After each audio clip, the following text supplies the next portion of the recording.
บายดีพี่น้องมัดทุกผู้ทุกคนบางคนตกแดดตกหวานพี่น้องเลยโธ่หันมาทางพี่น้องไม่กินยังเราเห็ดไปได้แล้วล่ะเขาไปกินได้จัดแล้วเรียบร้อยแล้วพี่น้องเลยพักนี่ก็ล่างแล้วเรียบร้อยเป็นบ่ล่างแล้วไปล่างมาเรียกว่ายังเรียกว่าล่างแล้วเลยไปล่างเฮ็ดมาจีดกาเราสอบแล้วยังก็ได้ร้ายเติบพี่น้องได้สำนี่ไฟมีเด้นั่งอยู่ว่าหานั่งมาแล้วเนาะกินแล้วจึงมาเห็ดต่อไปคนเครื่องเข้าไปกินข้าวเห็ดเป็นจุ่มเสสวนเลยพี่น้องเด้ออันนี้ก็คือน้ำสุกพี่น้องมันเป็นน้ำอันเสสวนนะหัวกุ้งหัวยังอ้นกาต้มใส่นี่เลยให้มันนัวนะพี่น้องโอ้ตายควันอันนี้ก็คือกุ้งแช่น้ำปลานะพี่น้องเนาะนี่เฮ็ดให้แม่จีดกินเด้อพี่น้องเด้อเพราะว่าแม่จีดเราบอกเคยกินอ้นก็เลยเฮ็ดให้แม่จีดกินพี่น้องเนาะแช่น้ำปลามากพี่น้องอ้นก็เฮ็ดซุปตอนแม่จีดเราบอกกินดิบพี่น้องอันนี้ก็เป็นแจ่วซีฟู้ดพี่น้องแจ่วซีฟู้ดจ้าอันนี้ก็คือแจ่วสิ้นดาบเลยพี่น้องเด้อแจ่วสิ้นดาบ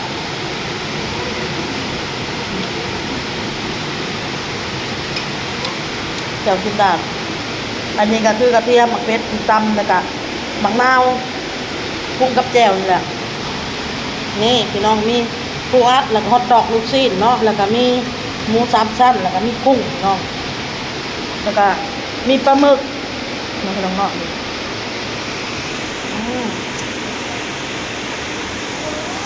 มาพี่น้อง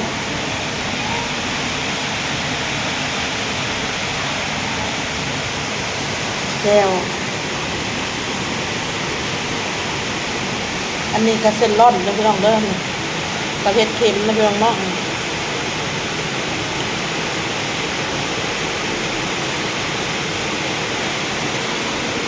มัดพอดีแหละพี่น้องเดี๋ยวจะพัก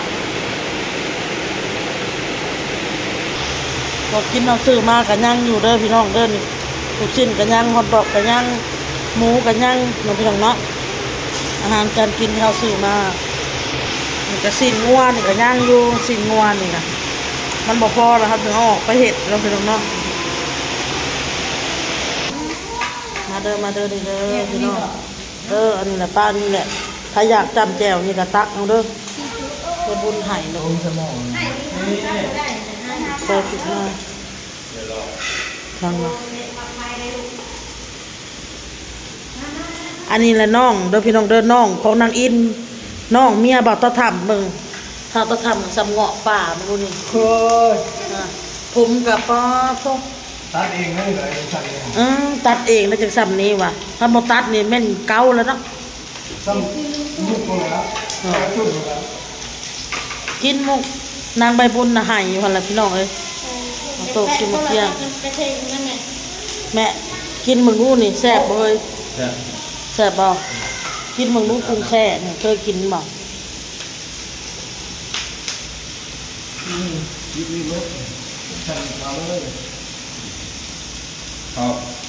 โอ้ย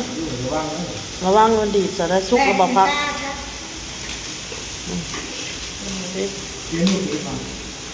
เป็นอยู่บ่บ่เป็นกะเอาบ่วงตักเอาเฮ้ยเดี๋ยวขีบได้อยู่เป็นอยู่น้องเมียบ่ต้องทำเอากินบางดูเคยกินอยู่บ่บ่ดูหันอยู่ได้ไหนบ่สื่อในใดบอกสื่อแน่ฮะอนุไซบ่อนุไซเคยกินอยู่บ่ล่ะหมูกระทะนี่ฮะบ่เคยพอดีแหละเจ้าก็เคยแหละเป็นครั้งแรกนั่นนี่ครั้งแรกในชีวิตบ่เคยน้องเมียบ่ต้องทำบ่เคยกินพี่น้องเราก็โชคดีเราได้กินครั้งแรกในชีวิตของเราบ่เคยได้กินพี่น้องเราก็ได้ น้องเมียบอกจะทำมาหาเวียกเห็ดเด้อพี่น้องเด้อมาหาเวียกเห็ดงานทำนางไข่หมกพี่น้องใบบุญทุบอารมณ์บดีอารมณ์บดีโอ้ยตะโศกกันมาตะทำกันมาไปตัดผมเด้อมืออื่นเด้อคนบ่ได้อันนั้นคิดร้ายคิดเล่คนก็น่าจบตาดีผัดว่าสำเงาะถ้าได้เตะไปแหละแก้วน่ะตักลายแล้วก็กินบ่หมดทำอายุอันยะอยู่เอามากวดเสียเดียวนะมกจับมาจานนะของกินเฮาพี่น้องถามว่าเรือบ่พวกยื้อมาแล้วก็เทใส่กันปลาหมึกกับอาหารอันนี้ก็เรือพี่น้องเอ้ยมื้ออื่นเอาไว้ต่อมื้ออื่นไปจีดว่า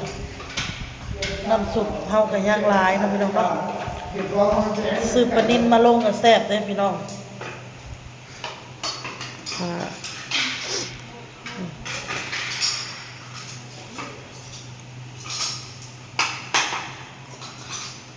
เก็บทอดให้กันทอดใส่กันหัวกอกหัวกุ้งแก้วก็ทอดใส่กันทอดใส่กวดใส่กันนี่ของกวดมุกสบายดีพี่น้องยามเช้าอีกเทื่อพี่น้องเลยสิมาปอกมังหนัดเด้อพี่น้องเด้อปอกมังหนัดซีมเบิ่งกินเบิ่งมันจะหวานบอกโตเอ้ยโตมันเด้มันสิหาเห็ดกบบังหงคอมันเอามาปลูกอุ้ยบ่เฮ็ดได้หากองหุงเพาะนะหาได้บ่เฮ็ดเดี่ยวมันละ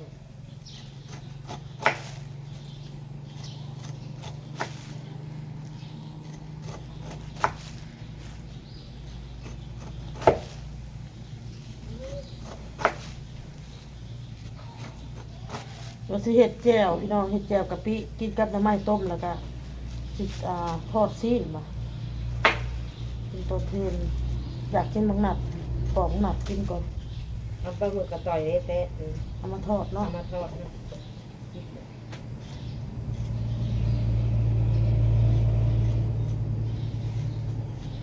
หน้าที่คือแบบนี้พ้นบ่ตกบ่หยังไปตัดผม ไปวนน้ำหัวมันนะมันบริทานที่เข่านะมันก็ตัดยามผมมันนะ รู้สึกดู เอาเมียนเก้ายาม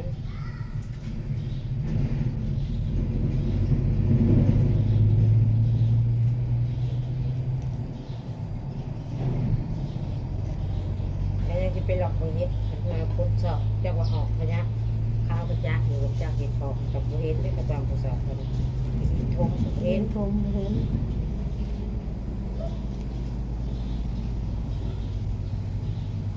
มันจีดพนุ่งสินเลิกพี่น้องเดินไปเลยบ่ได้เข้าคิด ไปอาบน้ำยังเปล่งน้ำน้ำมัน สักเขียว ซับเครื่องครับน้ำแซ่น้ำยาเบี้ยนยังเป็นไล่ตา เห็นก็จะปอกอยู่ไทยนั่นเขามีเครื่องปอกทั่วง่ายเลยแท้ลูดไปเลยตามันนี่กัน หมดแล้วกูมาหูนี่เอ้ยพี่เฟสไอ้กู โพยาจะเฮ็ดโต จะอ่อนเตยพังควงใช่เนาะจะเห็ดว่าแห้งเห็ด บ่เฮ็ดลูกบ่เฮ็ดอุ้ยข่อยสิมาซีหวานเอามาคุณแม่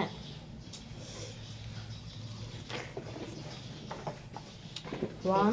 เด็ดมือก่อนโตอันนี้ลูกอ่ะ หมดกิน อันนี้ หมดกิน มาไว้มา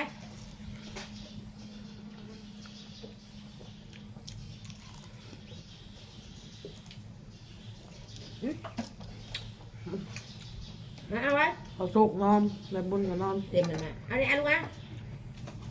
ไปลูกกูลงเลย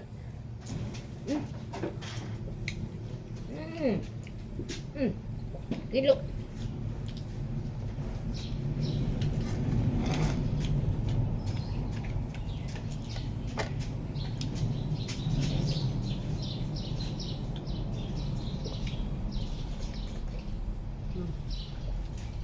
บ่กิน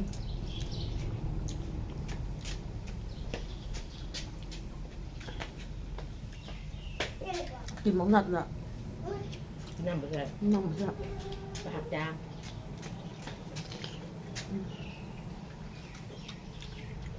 พอกินได้ไหมเนาะก็โอเคอยู่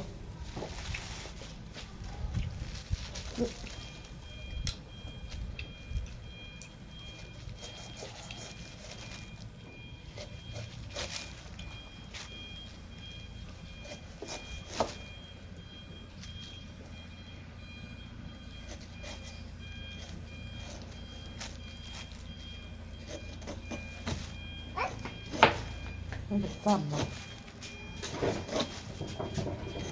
เลือกเอามาง่ายได้เป็นวะเบิ่งสุดซ้ำนี่ ใหญ่สิเดๆมันก็พอเบิ่งเนี่ยมันมีหมักใหญ่หมักนอก10,000กับหน่วย3หน่วย10นะทำกัน กับหน่วยอันชาวหานะไม่ได้เลื่อนกัน เนาะ บอกพี่เลย แม่น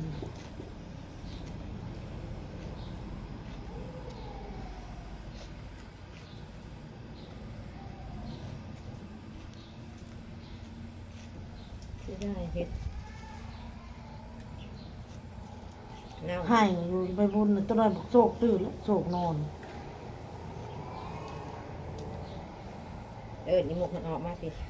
มุกเอ้ยเอานอกไหมฮะมุกเอาไปบุญไหมฮะตัวน้อยบอกโศกตื่นนะฮะ มันหายอยากได้โทรศัพท์นะเพื่อนบอกให้มันเล่น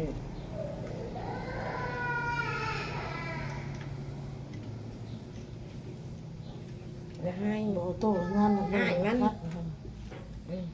ให้มันตีมันหรอกมันก็ให้วันเดนนะดอกวันเดนนะพยศวันได้ดอกแปะน้อยเดียวนึงกะให้ร้องของคนหมักร้องหมักหายอยู่เพื่อนให้เต็กมันเห็นพอเท่ามันยืนบ่ได้เลยพอเท่านะยืนเลยมันให้อุ้งเกือบไปจนห้าเจ้ายืนเห็นจากเจ้านางมีคนบ่นางเนาะ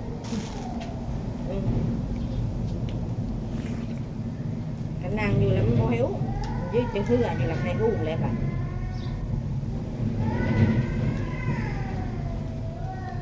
นี่ไปสิเลยคิดฮอดมันล่ะคิดฮอดกันอยู่เขาเศร้าสิ